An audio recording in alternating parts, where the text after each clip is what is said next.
Eccoci qui, ben ritrovati a Di Arte. Ero in compagnia del nostro affezionato ospite, simpaticissimo Paolo Golinelli, che vado subito a salutare. Ciao Paolo. Grazie, ciao.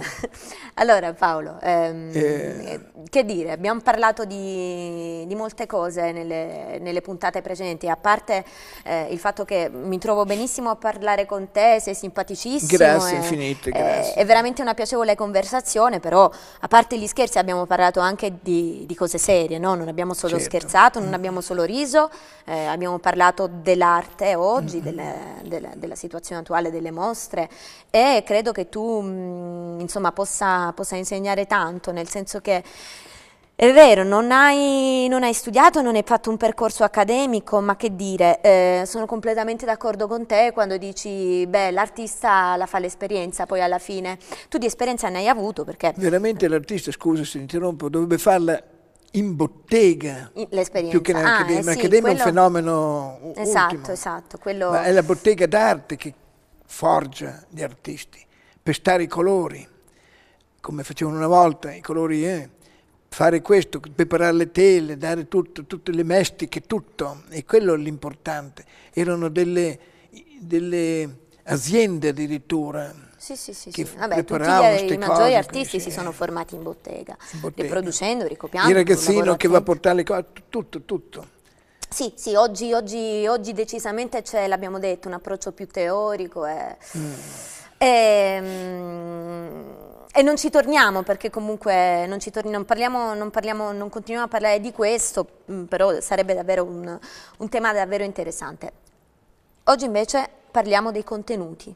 Parliamo di contenuti delle tue opere. Abbiamo parlato di tecniche, sì, tra l'altro abbiamo parlato di varie tecniche, nel senso che tu tratti le tele in modo sempre diverso, quasi si fa fatica a capire a carpire la tua mano. A carpire, sì. Parlando di contenuti, io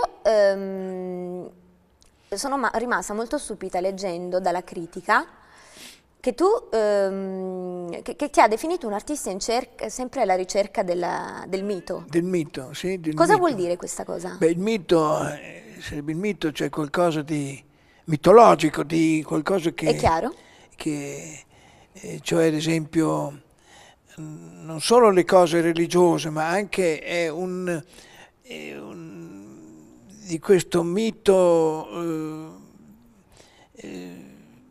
sull'antichità, sui personaggi, sugli dei, sulle deità. Sia il mistero che avvolge i personaggi, sì, la segretezza di alcuni temi. La segretezza dei personaggi, dei personaggi del discorso di questo che si vuole raggiungere. E allora lì c'è questa figura che sarebbe la Minerva Atlantide, cioè perché siccome è discutibile, che è molto bella, e discutono tutti su dove era il continente Atlantide, c'è chi dice che era nel deserto del Sahara, chi era vicino alle Canarie, nell'Atlantico, eccetera, eccetera. Ma io, nella mia, diciamo, il mio senso, diciamo, più che altro così di ispirazione, così, ho ritenuto fare questa figura che questa è la riproduzione, ma l'originale è 1 per 70 metri, ma è un quadro grande fatto a tempera. Ecco, ma a proposito di questa ricerca continua dei miti, e quindi parliamo fondamentalmente, ritorno a dirlo, di contenuti, quali sono i contenuti delle tue opere? Da cosa attingi le tue storie? Fondamentalmente qui vediamo... Mi documento, sì. Ecco, ok, come avviene? Ti documenti? Mi documento, leggi dei libri, leggi la mitologia? Di archeologia, di tutto. Lì, ad esempio, nella parte, dietro la testa della Minerva, c'è con la mano così, perché la Minerva sappiamo che è pensante, sì. E mentre dietro ci sono gli scarabei egizi del deserto addirittura. Ad esempio, guardiamo là, c'è quello scarabeo alla mano destra, poi la mano insomma tutto questo arzigogolare, questo tutto ricchezza di cose, descrivono la Minerva, Atlantide o Atlantidea, che viene da questo mondo. Però io non posso non notare, Paolo, scusami, la differenza, il contrasto fortissimo con invece il disegno che c'è sotto. Ah, beh, il disegno che c'è sotto, parliamo sì, delle civiltà tribali, sì. Parliamo di una civiltà, delle civiltà arcaiche, parliamo di mitologia, sì, in questo caso, sì, sì. E poi giù presentiamo uno scorcio di vita quotidiana, moderno, di una città con un tram esatto, addirittura. Però, ecco, dunque, la domanda è intelligente, giusto? Perché dicevo, qui sostanzialmente la cosa è sul chiarismo, quell'altra, questa nevicata sul treno, la ferrovia, è sul chiarismo anche quella. Questo è un quadro originale che è una nevicata che ho fatto nella zona verso la Liguria col treno, e questa neve che dà un senso così un senso di pace, di tranquillità, perché la neve è ovattata, cioè quindi i rumori sono ovattati, tutto. E c'è questo treno così che si è fermato alla stazione, poi riparte. Da notare però che io adesso ho fatto tanti quadri sulle ferrovie, sui treni, i treni a vapore addirittura, che mi sono sempre piaciuti.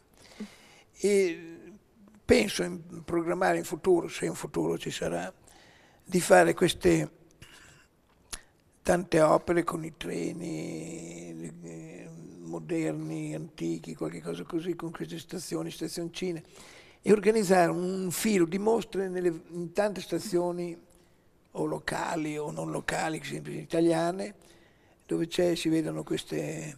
È interessante, ricorda un po' il progetto lontanamente, il progetto di, non so se ti ricordi, Bassolino a Napoli, che fece le stazioni per l'arte, che in ogni stazione metropolitana mise le installazioni. Questo Sì, è un progetto, che poi tantissimi anni fa. Non è andato? No, è andato a buon fine. Sì. Rimasero queste installazioni nelle stazioni metropolitane, 5 stazioni di Napoli, che per tantissimo tempo non furono deturpate, fu una cosa. Quella è una buona cosa. Napoli veramente è sempre stata una città è sempre stata una città molto attiva sotto questo punto di vista. C'è una gran inventiva, Napoli. Assolutamente. Senti Paolo, allora, quello che ti volevo dire, 2 tempi completamente diversi. In uno abbiamo la ritualità tribale, la ritualità arcaica, in questo caso la ritualità mitologica. Dico tribale perché so che tu hai fatto anche, hai colto dei momenti di vita quotidiana delle tribù primitive.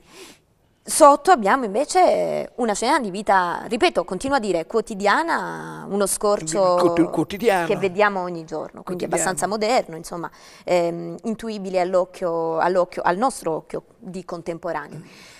Questo dimostra, Paolo, che l'aura sacrale dell'opera d'arte si può dare a tutto, si può dare anche a quello scorcio di treno con la neve. Certo, è giusto? Ecco perché hai voluto metterle una dopo l'altra. Esatto, bravo, sì, esatto, ho voluto metterle proprio perché c'è anche questo chiarismo, questo colore che è diverso, cioè è diverso ma è sempre lo stesso più o meno.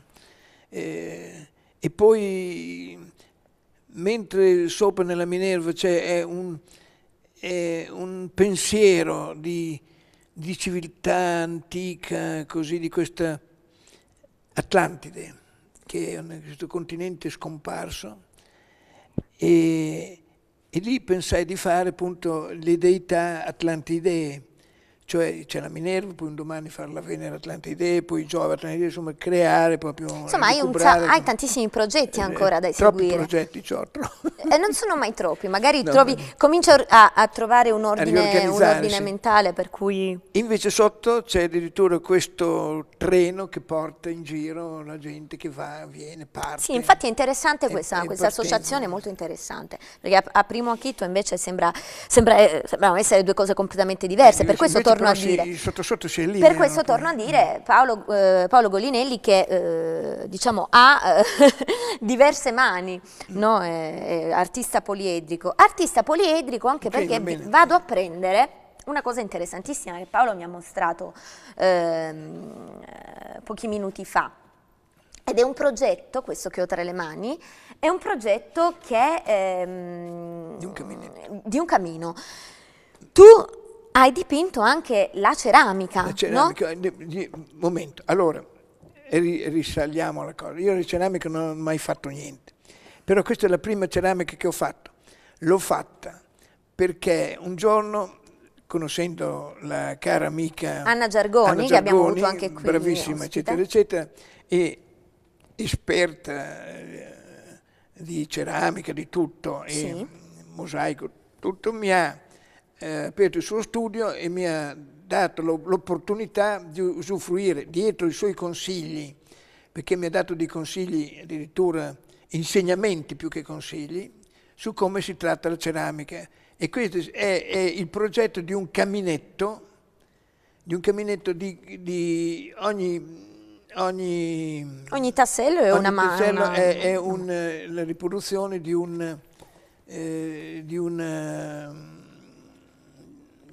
Cosa sono le carte, no? sì, sono mattonelle grandi, si dice sono le misure. Sì, Anche. sì, vabbè, Le questo è il misure del progetto, è caminetto, chiaro. mattonelle Ed è grandi un progetto che è ancora in itinere, no? O è stato già completato? finito, È stato Questo finito. è come si espone, come verrebbe messo. Ok, ok. E perché c'è anche Allora Paolo, prima di lasciarci, poi purtroppo concludiamo, vorrei soffermarmi invece su altri aspetti della tua personalità che tantissimo mi ha colpito. Tu mi hai detto, io ti definisci solitamente un artista isolato. L'hai detto più volte, sono un artista isolato. Non c'entro niente io sono isolato. Con l'arte oggi. Ma isolato verso cosa?